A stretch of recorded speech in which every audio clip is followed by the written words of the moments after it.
बोलिए गणपति गणेश महाराज की जय। तो आज हम आपको सुनाने जा रहे हैं गणेश चतुर्थी व्रत कथा। मार्गशीर्ष मास के कृष्ण पक्ष की गणेश चतुर्थी, जिसमें है महाराज दशरथ की कथा। तो आइए सुनाते हैं। So welcome to motivational club house of Nehanjali. अगर आपने अभी तक भी चैनल सब्सक्राइब नहीं किया है तो प्लीज़ चैनल को सब्सक्राइब कीजिए। वीडियोस पसंद आती हैं तो लाइक और शेयर ज़रूर करें। तो आइए सुनते हैं मार्गशीर्ष कृष्ण गणेश चतुर्थी व्रत कथा। बोलिए गणपति गणेश महाराज की जय। पार्वती जी ने गणेश जी से पूछा कि अगहन मास की कृष्ण चतुर्थी को किन गणेश जी की पूजा किस ढंग से करनी चाहिए।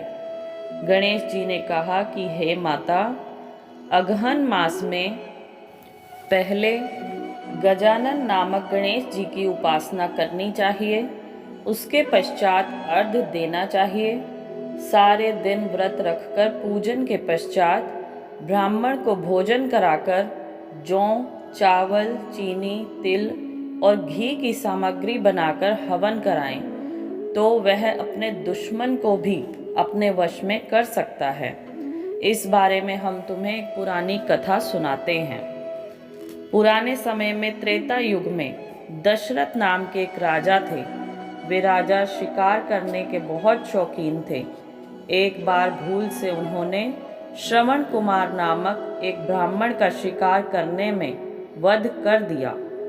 उसके अंधे माता पिता ने राजा दशरथ को शाप दिया कि जिस तरह हम पुत्र के वियोग में मर रहे हैं, उसी तरह तुम भी एक दिन पुत्र शोक में मरोगे।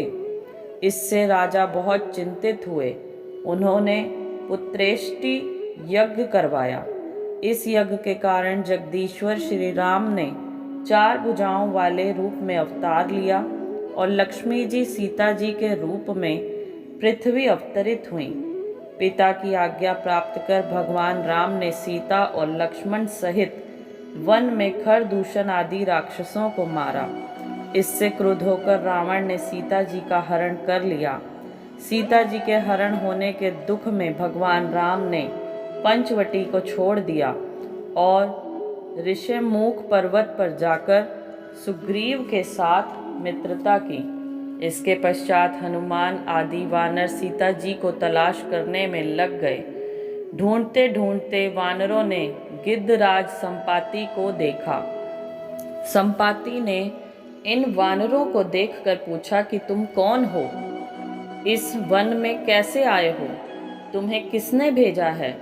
संपाति के ऐसा पूछने पर वानरों ने कहा कि दशरथ जी के पुत्र श्री भगवान राम जी सीता जी और लक्ष्मण सहित दंडक वन में आए हैं। वन में उनकी पत्नी सीता जी का हरण कर लिया गया है। हे मित्र, हमें पता नहीं कि सीता जी कहाँ हैं। यह सुनकर संपाति ने कहा, तुम सब श्री रामचंद्र जी के सेवक होने के कारण हमारे भी मित्र हो। जानकी जी को किसने हरा है और वह कहाँ है, इसका मुझे पता है। सीता जी के लिए मेरे छोटे भ्राता जटायु ने भी अपने प्राणों की बलि दे दी है। भगवान श्री राम जी को स्मरण कर जटायु ने अपने प्राणों को छोड़ा है। यहाँ से कुछ दूरी पर समुद्र है, जिसके उस पार राक्षसी नगरी है। उस नगरी में शीशम के वृक्ष के नीचे सीता जी बैठी हैं। रावण द्वारा हरण की गई सीता जी मुझे अभी भी दिख रही हैं। मैं आपको सत्य बता रहा हूँ, समस्त वानरों में केवल हनुमान जी ही परम बलशाली हैं, इसलिए उन्हें वहाँ जाना चाहिए। वे ही अपने बल से समुद्र को पार कर सकते हैं, अन्य कोई इसको पार नहीं कर सकता।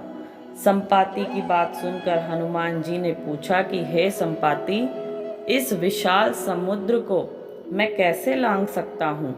जब यह सब वानर समुद्र को पार नहीं कर सकते, तब मैं अकेला समुद्र को कैसे पार कर सकता हूँ? हनुमान जी की बात सुनकर संपाति ने कहा कि हे सखा, आप संकट नाशक गणेश चतुर्थी का व्रत करें। इस व्रत के प्रभाव से आप कुछ ही क्षण में सागर को पार कर लेंगे। संपाति के कथानुसार हनुमान जी ने संकट चतुर्थी के सुंदर व्रत को किया। हे अचल सुते, इसके प्रभाव से हनुमान जी कुछ ही क्षण में सागर को लांघ गए। इस संसार में इस व्रत के समान अन्य कोई व्रत सुखदायक नहीं है। कृष्ण जी कहते हैं, हे धर्मराज युधिष्ठिर, आप भी इस व्रत को करें। इस व्रत को करने से आप शीघ्र ही अपने शत्रुओं को पराजित कर समस्त राज्य के स्वामी बनेंगे। देवकी नंदन श्री कृष्ण के वचनों को सुनकर युधिष्ठिर ने गणेश चतुर्थी का व्रत किया। इस व्रत के परिणाम स्वरूप वो अपने शत्रुओं को परास्त कर राज्य के स्वामी बन गए। बोलिए गणपति गणेश महाराज की जय। तो ये थी गणेश चतुर्थी व्रत कथा। अगर आपको पसंद आई हो तो प्लीज़ इसे लाइक और शेयर ज़रूर करें। Thank you so much. जय श्री राम।